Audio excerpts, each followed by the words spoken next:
You are listening to Something Rather Than Nothing. Creator and host, Ken Vellante.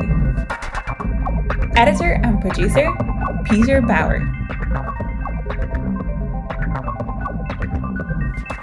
This is Ken Vellante with the Something Rather Than Nothing podcast, and I am super excited to have the creator of Upstate Comic, Stephen Pellnat, here on the show. Welcome, Stephen.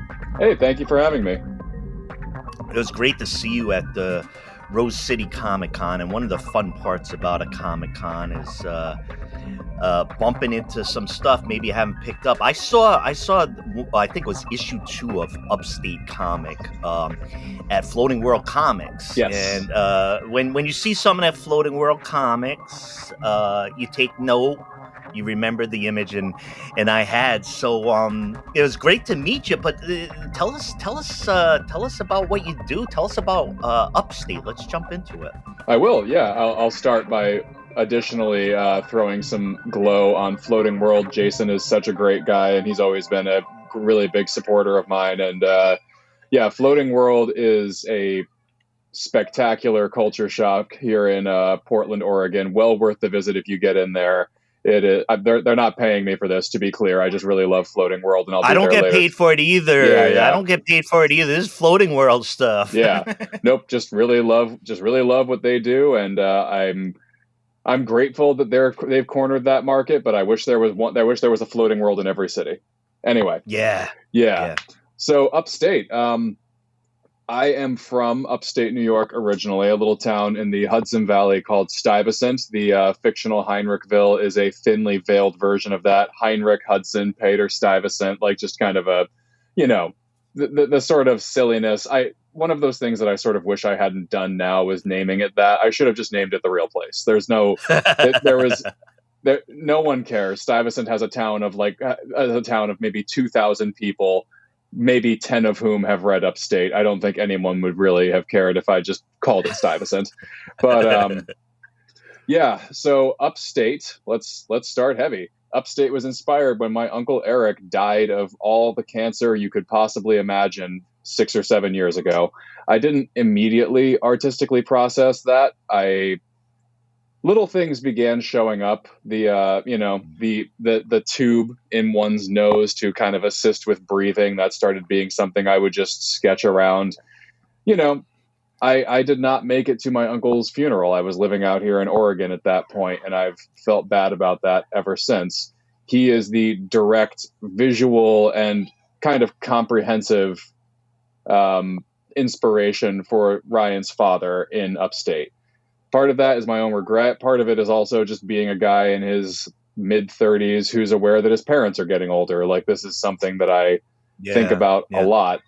Upstate began as I think, unpublished. I'm pretty sure I never published it anywhere. There was a little 7-page story I did that had some of the characters in it. Definitely not all of them. Ryan was there, but she looked really different. Her mom and dad were there. Their designs have probably changed the least. But, Amanda wasn't there, Sam wasn't there, Luke wasn't there. None of that was there. It was just like this weird sort of frictionless vibe comic about going back home because your father is dying. And I don't know. I did that one in 2020 when I hadn't really published a lot of comics for a long time. Quite honestly, I fell out of the industry for a number of years because I'm from New York. I was living in Brooklyn until I was almost 30, and I was just trying to keep my head above water. I was not. Yeah. I was unsuccessfully trying to do that. And Upstate has changed quite a bit from when I began it. The origin of the story is going home to help care for your dying parents, just like this ticking time bomb on the story that is going to happen. Tom is going to die. That's just there's no two ways about it. But when I began writing it, the Ryan character was very much inspired by my sister, but also by me in a lot of ways. Like she, a monkey of myself and other people in my life. She drinks too much. She makes poor decisions. She's a millennial in 2018 with no savings. She's been working a series of dead end bar jobs, which, not to brag, I still do. And, but it's changed a lot since then because The series began in late 2021, so I'm nearing the 2-year mark on this thing. About 200 pages into it, which for needing a day job or two the entire time I've been producing it, I can't kick myself too hard for No, only it's having that much impressive. done. Yeah. Well, Yeah. thank you. But it's changed quite a bit in that time. It's become less about the dread of loss and more about just trying to live conscientiously in the time that you have, with the understanding that there is no God, there is no accountant, no one is keeping track of what you do, but that cuts positively and negatively. Not only is there not going to be a punishment for the bad things you've done, but there is no undoing the bad things you've done either. Like the language that we so frequently use, I'm not that person anymore. Yes, you are. You are still the same person who did all of those appalling things. You're not required to have kindness for the version of you that did those things. That's still you. It's all on the continuum of who you are, and that's something that I really try to explore a lot in Upstate. Like, there's the third book has her father kind of trying to reclaim autonomy and masculinity, and we see a more aggressive part of him than we've seen before. And of course, it culminates in him not being able to have sex with his wife because the cancer has rotted him from the inside, and nearly crashing his daughter's car and then puking on her. It's just like this very pitiful exploration of what this guy's belief in masculinity is. But yeah, I mean, the book has evolved quite a bit. I'm really excited for the next little bit here, and I've been talking straight for like 5 minutes. Apologies.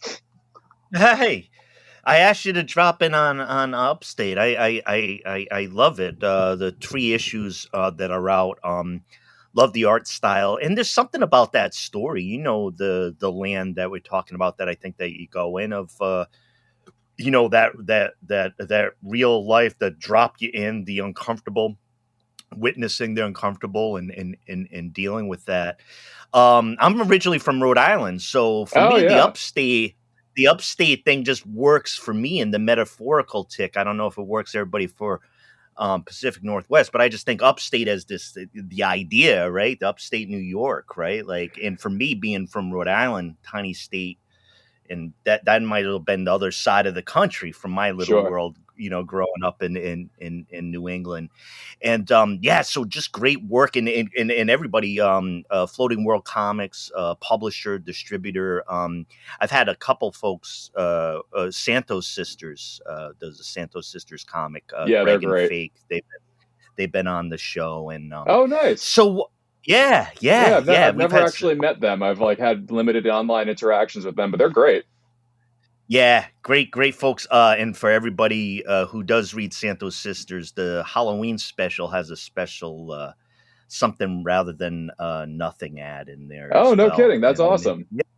Yeah, pretty fun stuff. Pretty good funny book fun here. Hey, so Stephen, like you're working hard, you're doing jobs. You mentioned teaching, bartending, and arts can be a beast unto itself. Like you gotta love it to fit it in, and to do the amount of work that you've been doing on this great comic. Tell me, getting involved in this, what is art for you? I mean, like what drives you with this stuff? A lot of different things. As I mentioned earlier, I sort of fell out of art for a number of years, just trying to keep my head above water, living in Brooklyn until I was nearly 30. Brooklyn, yeah. You bet.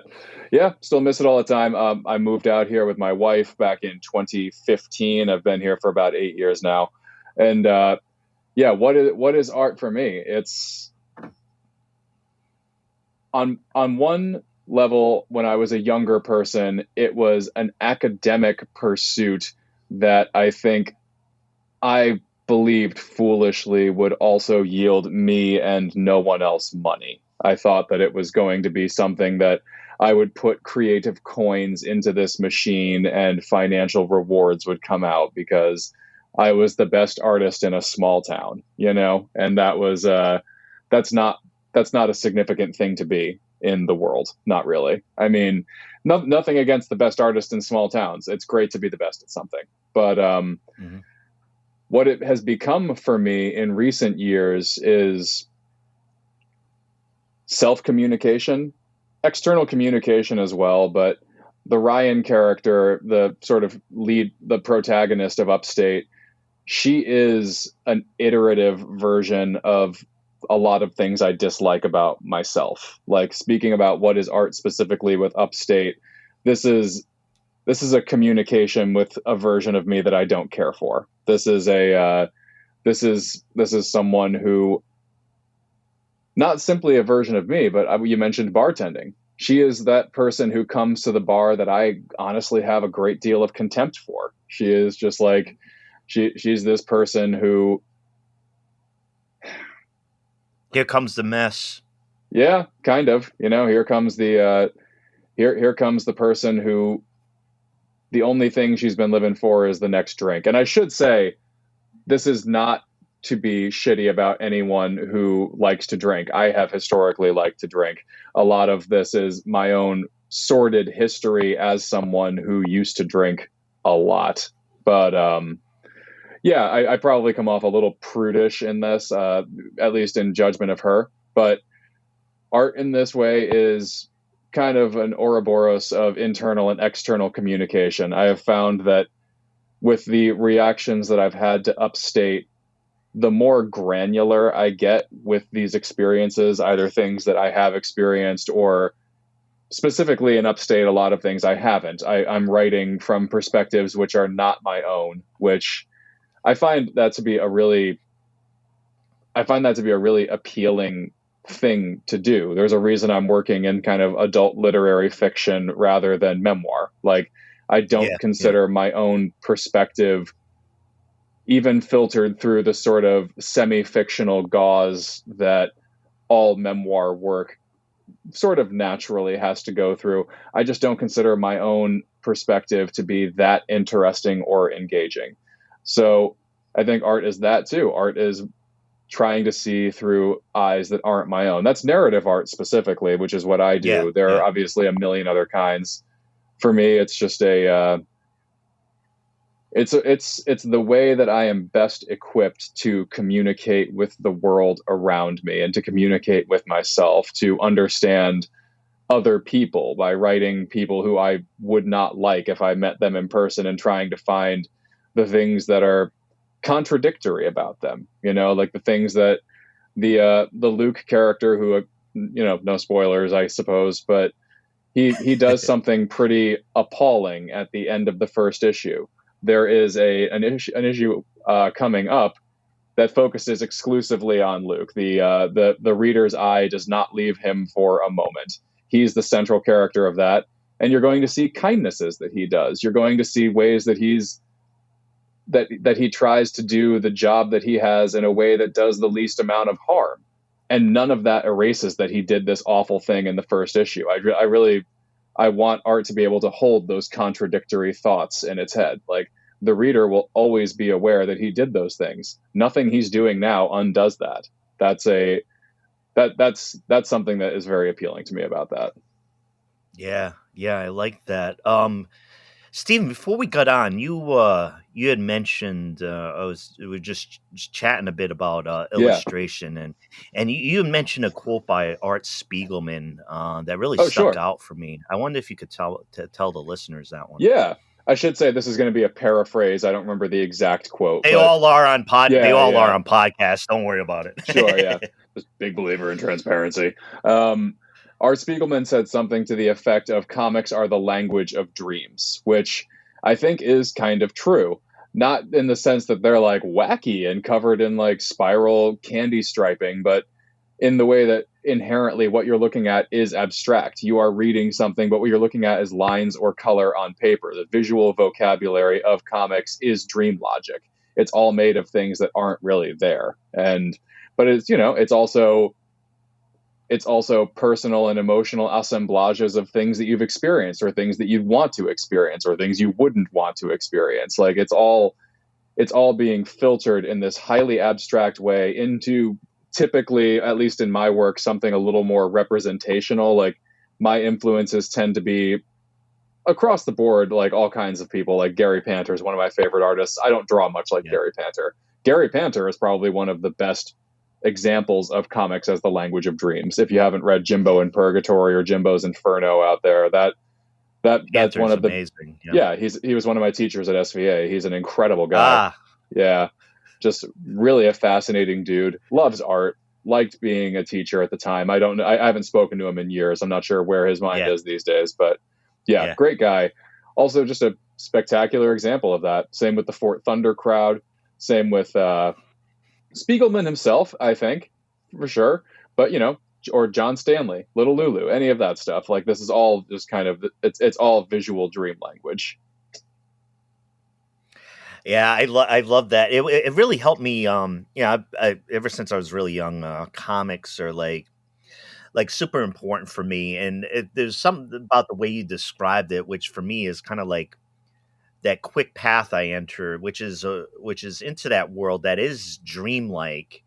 And one of the things I noticed more recently, like I would always be like read the content, but now I've noticed myself over a lot of time just feeling myself with the colors and the space and in the mood, like entering into it. And I'm not sure if everybody can do that with comics, but if you can, and if that's what happens, that dream is like what we're talking about and being like, hey, Steven, like, like in this world, it's really quite amazing. Yeah. This is maybe one of the more challenging things about being a professional cartoonist making comics to be read. I'm not sure that I really understand how people read comics. Do you know what I mean? Like, I understand that people read in the way that you read English text on the page, kind of like doing the Z pattern across the page. I am not sure that people are doing anything more than just like lingering on the words for the time it takes to read them and sort of letting the images sort of peripherally penetrate, if at all, or vice versa. Ideally, you want some nice middle ground. One of the ways that one of the ways I attempt to tease that out, maybe unsuccessfully, I don't know. My lettering tends to be pretty dynamic compared to a lot of other. Not to say that they're bad letterers, but my lettering tends to be a little more explosive and a little more. A little more. I really am not trying to disparage anybody else by saying this. I use more illustrative, emotionally designed lettering than some artists might choose to, because I like the lettering to be every bit as evocative as what's in the pictures that you're looking at, I think. I like that. Yeah. And I should say a lot of the lettering tricks that I've learned have been from awful sources like Dave Sim, who is an incredible letterer and just a truly wretched person. But yes. I don't know if I have that on record, but it's certainly true. It's one of those art, viewing the art and the separation type of thing there with Sim for sure.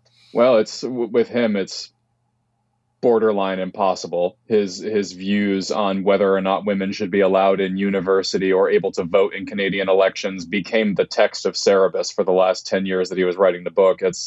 He makes it impossible to separate the art from the artist. And I think you're right. And I had read some of the early stuff, and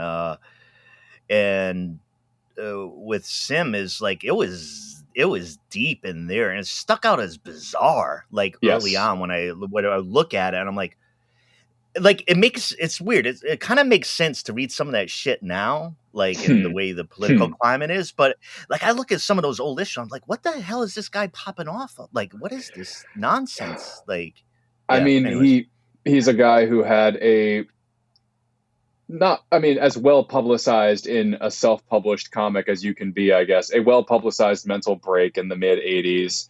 He found a version of God that I don't think makes a lot of sense to most people. Something that, I'm not even going to try to summarize Dave Sim's views because I don't want to give him that much airtime. No. If you're interested, people who are listening, there is a great deal of writing on Dave Sim. Most of it is rightfully very condemning of his views and his basically Dave Sim has a view of the world where women are voids and men are light, and women are the voids trying to consume that light. Men are providers, women are takers. It's an extremely retrograde view, which would not be out of place on something like Louder with Crowder or InfoWars, but he's Yeah, sort yeah, of that's what I was mean. Yeah. yeah, he's sort of on an island of his own. Probably the kindest thing I can say about his views is that he's alone out there. I don't think anyone has really rallied around him the way that they have these other sort of canceled figures in the past. He did it to himself far too early. Cerebus ended in like 2004 or something like that.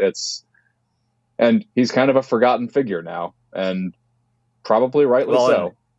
And comics are different. I think comics are different now too. If you go to a comic store, I mean, just as far as maybe more of the stories that are being told, and those stories have always been there in comics. Yes. It might have been really difficult to find that underground comic, or what the hell store do I have to go to New York City to get it? But the right, exactly. But the culture in what you see there, for me, is really expansive. Is a really expansive area of independent publishers and voices, and I don't see that in other art forms and other places. So it's like that's the beauty and the glory about what we're talking about here. You know what I mean? Like I agree. The incredibly male comic world of the past, which has its elements in geek culture, has been blasted at for as long as I can remember. It has, and good. I think it's across the board a positive. Like, two of the best shows I did this year were the Toronto Comics and Art Festival and SPX.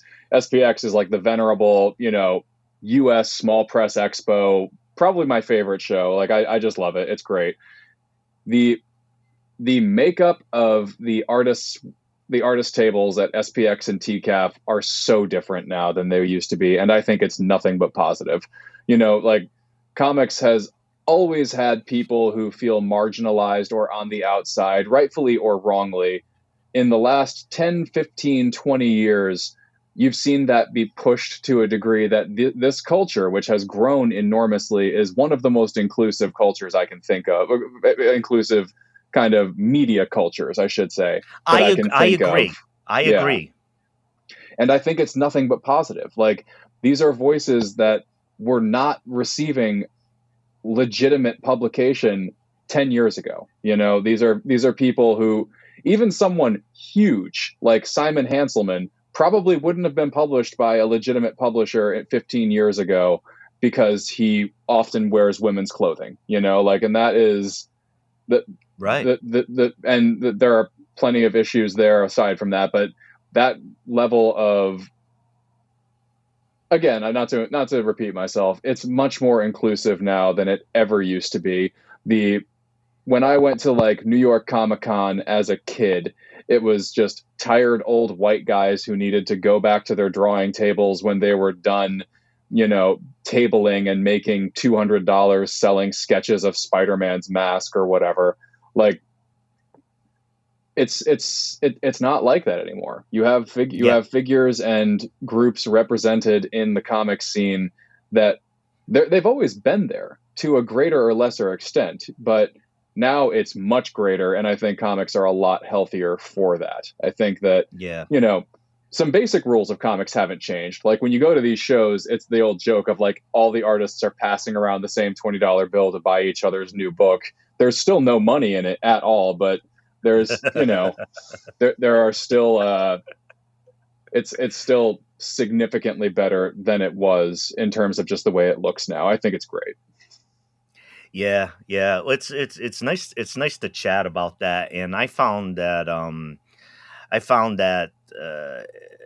being in Portland, right, and in near Portland, and being in the Pacific Northwest, and thinking like Seattle, Fantagraphics, the amount of zines and small press. One of the things that's was greatly improved I don't know, maybe it's just me as I've gone along or stopping and looking at things, but as I've done the podcast and dropped into comics, dropped into zines and all this stuff, it's so exciting to me, and it's just something I think I would have walked past certain things in the past, but there's like these gems, as a comics guy, like, Yeah. you find something right there. And I didn't know somebody was making this Garbage Pail Kids crossover with this type of thing, but I needed it. Oh, And yeah. there it was right there. Oh, yeah. So No, it's great. it's I wanted to we're doing some philosophy here. Sure. I'm gonna throw the big question at you. Oh, Just to God. take it a little curveball here. We're talking All right. comics with Steven and upstate New York, and we're talking about all this great stuff. But why is there something rather than nothing? Why is there something rather than nothing? I knew this question was coming, and all right, You're in the same spot everybody is. Yeah. I'll tell you one thing before I let you go on the question. I gave, and I'm not going to do this for every once in a while. I give one guest. I got the Ice from American Gladiators, the original Ice from the American Gladiators show, and because of her strength and other things, I said, you can answer the question, or you can tell me to fuck off, Ken. You can say fuck off, Ken. And she answered the question, added a little bit more, and then told me to fuck off. So the question is kind of like that. But why is there something rather than nothing? I kind of appreciate that as an answer, though, where you can both answer the question and have it be equally valid to say, like, but also. Yeah. You have that merit. Yeah. Why is there something rather than nothing? I do not believe in a divine creator. I do not really think that there's anything more than this. I don't think that's a bad thing. I take some, upstate, as I've previously mentioned, is largely about death. Everything I've ever done is kind of about death. And my strongest suspicion is that at the end, it's 3, 2, 1, lights out. That's it. And, yeah. I could be wrong. We're all going to find out the same way. I don't have an answer to that. There's, why is there something rather than nothing? Well,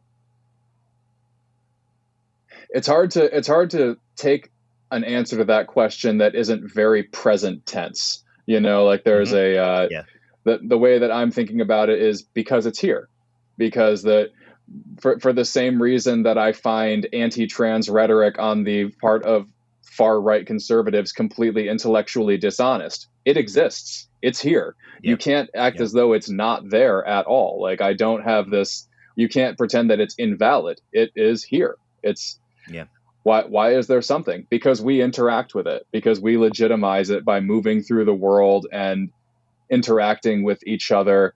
I assume that's true on a molecular or an atomic level as well, because all things are interaction, because there's no such thing as survival of the fittest. It's survival of the most successfully collaborative. That would probably be my answer, because it's all like we are all pieces of an engine that is essentially self-sustaining. I think that would probably be the answer. It is here rather than nothing because we're using it. I like your answer a lot. A lot of times don't get into the interactivity of it, and by interactivity I mean like phenomena and people, and like how that creates the reality. Yeah, the question's a goofy one, and particularly when you talk about the creator, because I'm agnostic Sure. myself. The something rather than nothing question for me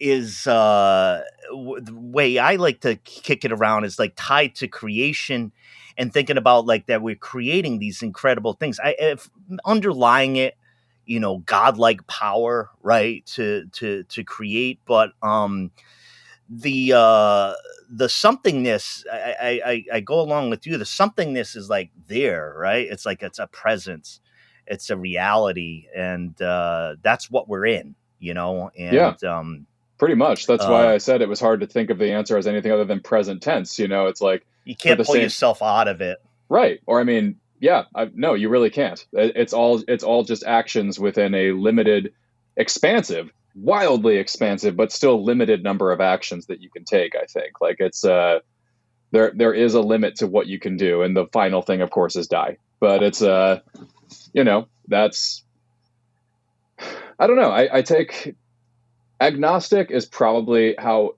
it would be more accurate to describe me. When I say I don't believe in a creator, I am not Christopher Hitchens aggressively opposed to the idea that one could exist. I recognize that the idea of God or an afterlife or something greater than this world has made life more tolerable for the vast majority of poor bastards who've ever been alive on this planet. So I hear you. it's, Yeah. And there is also, kind of off topic, there is also a part of me that I had this drunk revelation years ago. Like, I'm privileged enough to not need God. My life doesn't suck that much. Like I don't need an afterlife to look forward to where my suffering is rewarded. I'm a tall, reasonably handsome looking white guy. The world was made for me. Like Yeah. Yeah. I'm Yeah. playing the game on easy mode, as they say. Like it is Yeah. the travails that I am personally dealing with are nothing. Jason Isbell has that song "Relatively Easy" compared to folks on a global scale. Our kind has had it relatively easy. Like, yeah, no shit, it's absolutely true. And Yeah. Yeah. It's yeah, I don't compassion. know. Thinking in terms of compassion in just the others. No, I view for myself, I studied philosophy at the university, and it's my relationship with the God question is strange because I'm agnostic and not being able to answer. Politically I'm an atheist because I don't want to Sure. fucking deal with it. Well, Like you're an American. Chomsky, like Noam Chomsky is politically I don't like I am an atheist for the purposes of positioning Sure. against the fact that our moral code is driven in social policy by. Well, anyways, Were you raised in the but church? I was raised Roman Catholic, total Okay. Rhode Island, Rhode Island, maybe over 80% Roman Catholic, That's really interesting. a lot of Catholic immigrants. Now, I'll tell you something, Steven. So Catholic where I grew up in Pawtucket that my parents moved to a white suburb where I went to high school. Sure. And somebody told me they were Protestant.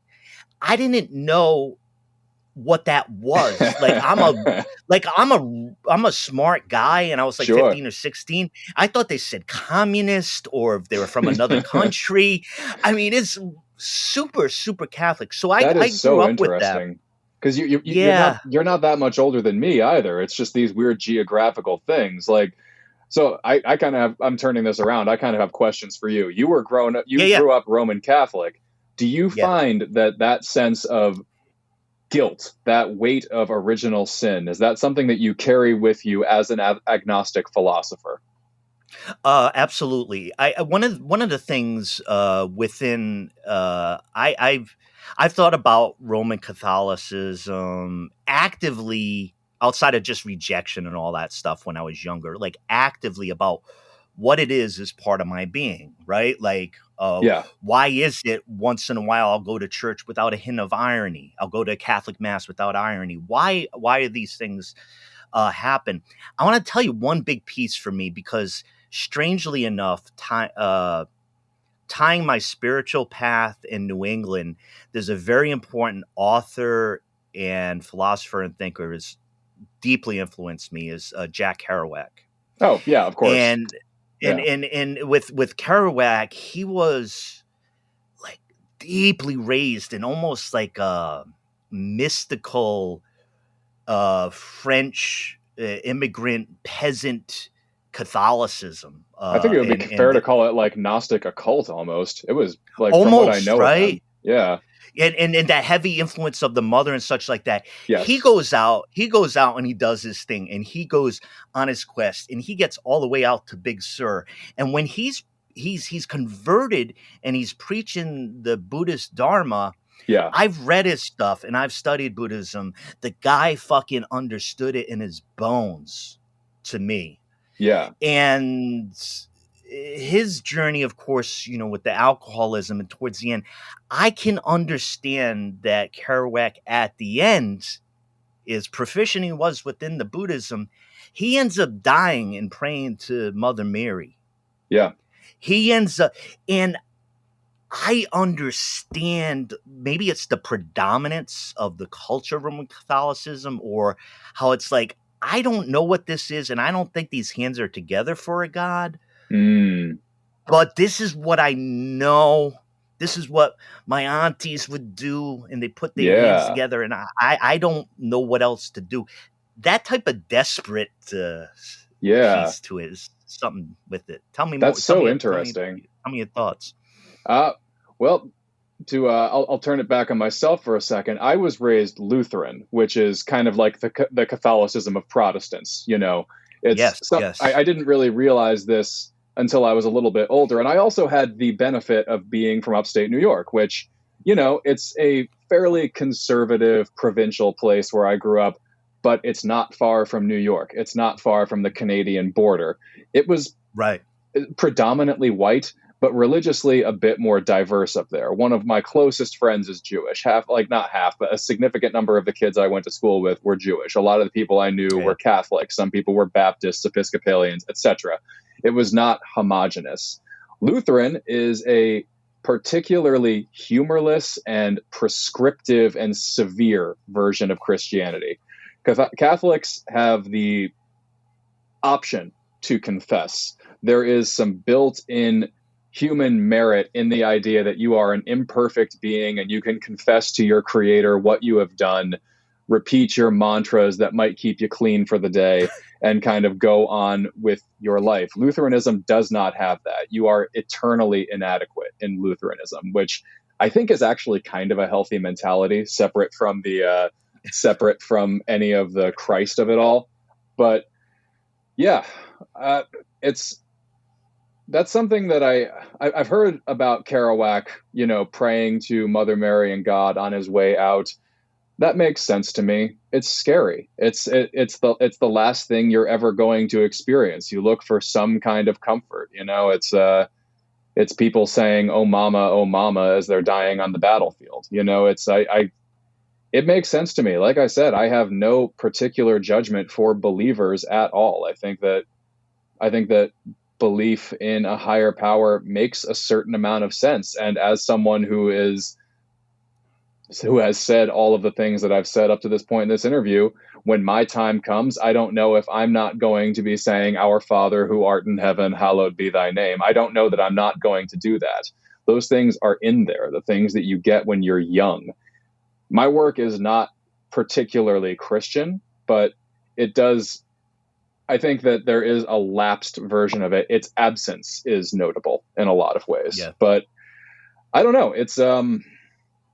That's a tough one to answer. And thanks for talking about yourself there too. I always have this thing on the rare occasion that I'm interviewed where I feel like I'm monopolizing the conversation, even though I was asked to be spoken to. But I love to kick it. I love to kick it around too. And I think a lot about that stuff, and I think about how I've ended up interacting with Catholicism and Christianity. And I think one of the strange parts about me, folks close to me know about it, is I have this weird type of thing where I've studied it enough, or have enough like traditional training and type of things, or I've just kept going as an agnostic and still be interested in it, where I end up like out arguing like believers all the time. Like I can't, not arguing against them, but talking about the imploring like parts of like the history or the message, and it's still, I'm talking a foreign language.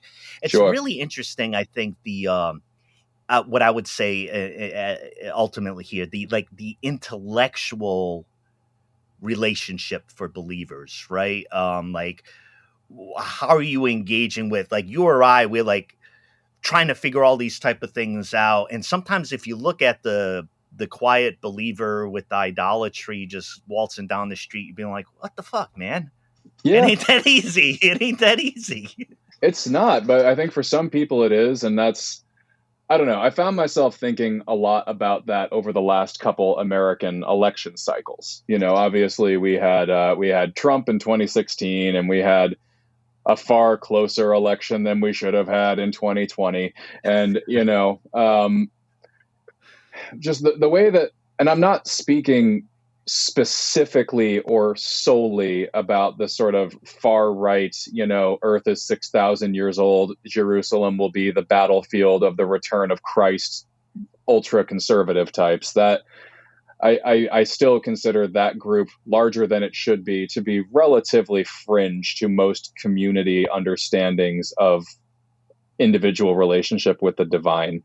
There is, however, a version of the moderate and their place with that, with the divine, that I find troubling in a lot of ways, where the rules are set, people are where they're supposed to be, God is on his throne, all is right with the world, amen. I just don't know how you can view the world that way ever. Yeah. Really. Like, I don't, Yeah. like, as the best of all possible worlds. Like, Voltaire wrote that as a joke. That is not an attainable thing. It's I don't know. It's tough because I knew I was coming on a podcast about philosophy. I should say I have a very lay, largely unacademic understanding of philosophy. I studied a little bit in college because I was in college, and that's when people who are studying art do that kind of thing, Hey, And that's how we get you. We get you. You got to take one of those. Yeah, it's interesting though. I mean, I'm not opposed to God or a divine creator of some sort fitting into your life. And then, I don't know, I was in Japan earlier this year. We took our first international trip, my wife and I, ever. And it was incredible. Not only because Japan is an 8,000-year-old culture, and here in a nation in its infancy / death throes, it's strange to look at something where tradition and modernity coexist in that way. But the relationship of Shinto in everyday life was fascinating. People will go to their shrines, they will throw in their coin. I'm not going to imitate it because I don't want to be offensive, but there's like a sort of little clapping ritual, lowering your head to have your thought with this parallel version of the spiritual world. It doesn't seem above in the same way that Christian dogma does. It seems more like it's there, but just on the periphery of your vision. But then you just go on with your day. That's really interesting to me. Now, that said, this was as someone who is an American tourist observing what appears to be a more casual relationship with religion than we have in this country. I am certain I am wrong about that. I'm sure there are Shinto fundamentalists or something like that, or, Shinto non-believers. Any number of humanity contains multitudes. I'm sure there is as much diversity within Shinto as there is within Christianity. I don't have the academic background to recognize that, but it is very interesting to me. It's really, it's something that I hadn't really seen expressed in American culture. We don't have a public and private version of religion here. It's one or the other. Interesting. Yeah. I hadn't thought about it. That way. Great to hear about your trip to Japan, a country I'm fascinated with, and if for us comic guys, we appreciate that they are tapped into that comic book geek culture there too, and do it so well. God, it's I wish we had that market here. Just, it's so normal to read manga there. Everyone does it. It's great. It's so cool. It's changed. It's been amazing to see the changes culturally here. I view a lot of the art objects, music, food, whatever, as potential cultural contacts in a world which sometimes screams it doesn't want to come in contact with each other. So for sure, music, those manga, those books. All right. So Stephen, we've been chatting philosophy and art in upstate. I want you to let the listeners know where to find your stuff. We talk floating world. Molly, your partner, does some art. Yes. Lead us into the future. All right. I'll start with Molly. My wife, Molly DeShane, does a terrific autobio comic called Unpopular Before It Was Cool, all spelled exactly like it sounds. You can find it online. She's got a website, she's got an Instagram presence. It's really fun, and you can see my dick in there. So you can look at that. And Well, but yeah, that's part of the artistic license. yeah. I don't You're, negotiate what goes on there, nope. so You're not going to see it in my work, so you can see it in Molly's. And you can find my work if you're listening in Portland. Floating World, books with pictures. I need to restock Cosmic Monkey, but those guys, all the sort of micro press indie short stores out here will carry my stuff. It's available most places in the U.S. now in limited numbers. It's now at the Beguiling in Canada. If you have a local comic book store and you don't have it, request it. Retailers are significantly better for me than people who buy them specifically from me, because retailers will buy multiple copies and then people who are not coming directly to me will see it. I should say my name is spelled weird, Stephen, last name Pellnat.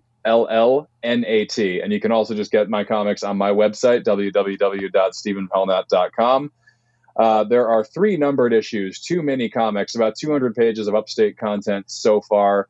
And next year, we'll see how true this winds up being, because I still have 3 jobs. But I'm hoping to transition the comic to a roughly bi-monthly schedule, shorter installments released every 2 months or so, maybe quarterly. I've given myself a fair amount of lead time to get started on getting them ready to hit the presses next year. But any number of things can happen in a year. You never know, but there will be significantly more upstate content coming out next year. awesome.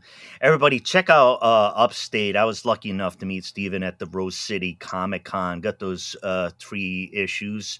Also got Molly wasn't there, but I also got a signed copy of her zine. I don't know if Molly knows that there's a ghost signer out there. Yeah. If you didn't, Molly, now you know. I requested a ghost signed copy. What can I do? Yeah. Yeah, love the material. And seriously, if you're new to comics or a comics lover, talk to your store.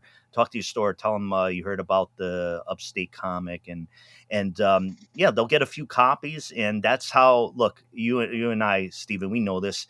You go to the comic book store for some of the books that you want, and you got the time. You look all around and say, well, look at that one. Oh, look at that one. And that's kind of how it seems to work. That's how you find the new stuff. So really appreciate that. Yeah.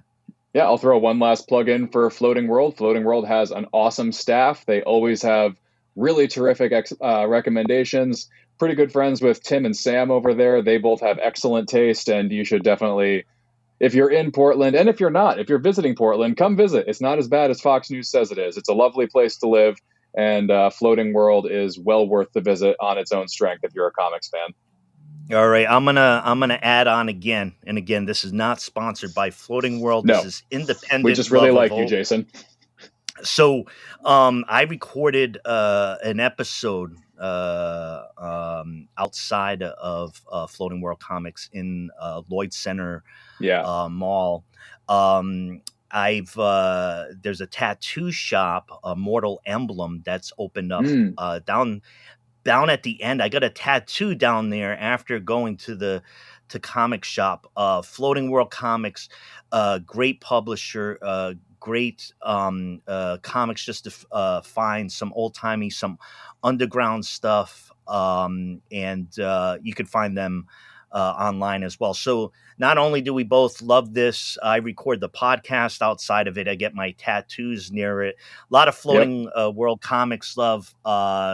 Stephen, great to meet you in Portland at the Rose City Comic Con, and lovely having you on the show and be able to kick around growing up upstate or in the city. Yeah, Roman Catholic or Lutheran, and this was great. I would do another one just about Lutheranism. This is always fun. I think one further thing before I let you go, and I remembered it before. There's been a couple kind of go berserk comic episodes I had with panels, and these are the longest episodes you'll find in the show. One, Oh, great. which ranged almost 2.5 hours, which was called speaking my language. What if comic book geeks got together and talked about what if comics, that type of thing. 2.5 hours of that. And the one episode, which I don't know if this is up your alley, I suspect you can tell me. The famous one, which included a botanist, a painter, and a poet, and myself, was the Swamp Thing Rather Than Nothing episode. Excellent. Which All was, it seemed like an extensive exploration. I think with the panel that we had, we did an hour and 40 minutes, and maybe, when you install in a game and it's about 1%, there's a lot of Swamp Thing. There's a lot of Swamp Thing to talk about. I was going to say, I noticed the Alan Moore on the shelf behind you there, so that probably makes sense. like right behind me. So what I'm saying, Steven, and for the folks to know, is I'm going to call on Steven as a special guest panelist when we do another comic book episode, and ask for your talents and input. So started with What If, moved on to Swamp Thing. Don't know what's next, but I do know I'll be contacting you. All right. Hey, that sounds great. This has been terrific. Thanks, brother. You take care. Yeah, you as well. Thank you much.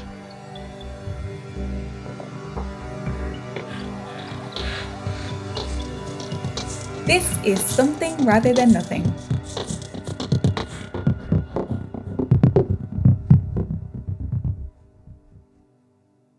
And listeners, to stay connected with us and our guests, visit somethingratherthannothing.com. Join our mailing list for exclusive updates and access to guest-created art. If you enjoyed this episode or any episode, please like, subscribe, and leave a review on your podcast platform. People really read that shit. Your support helps us reach more listeners and spread our community across the planet. This is a global show, and we like to give a shout out to our many listeners across the world, including many listeners in Canada, Spain, Germany, UK, Argentina, Brazil, India, Thailand, and so many more places. Be sure to follow us on Instagram at Something Rather Than Nothing Podcast for behind-the-scenes content. And the best way to help the show is to tell your friends about us. If you love it, they'll love it too. Tell your friends who love it. We love you. This is Something Rather Than Nothing Podcast.